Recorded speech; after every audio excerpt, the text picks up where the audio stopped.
This is the first in what I hope will be a nice long series of tool reviews that we've been working with. I want to be really clear at the outset here, we're not sponsored by any of these companies. They don't send us free tools or any of that.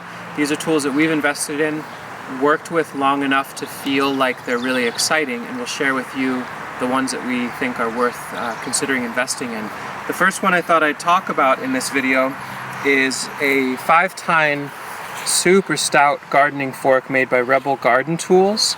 I found these folks online when I was researching different types of small craft tools that are out there.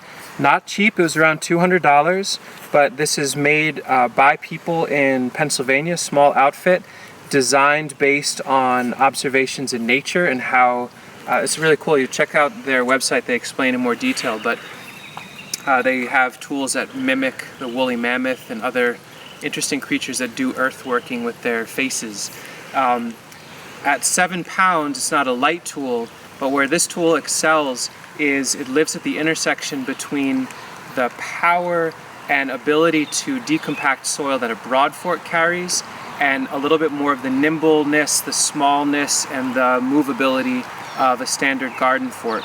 And what I love about it is you can basically, let's say I'm on the edge of a bed and I want to renovate, maybe I'm doing some weeding or decompacting, I can use my absolute full body weight to get this a full foot into the ground.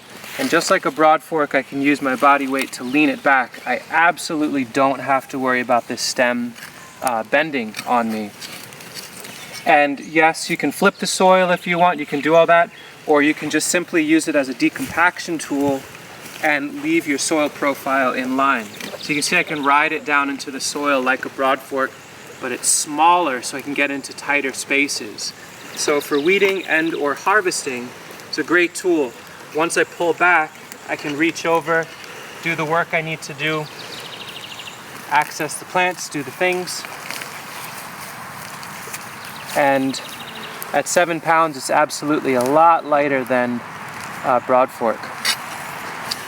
At the moment, I think they only have a few in stock, but if you're interested, check out their website's an Etsy store on Etsy, and you can check that out in the description and let them know what you're interested in. They've got all sorts of other tools as well, and strongly recommended the 5-tine fork by Rebel Garden Tools. Thanks for watching.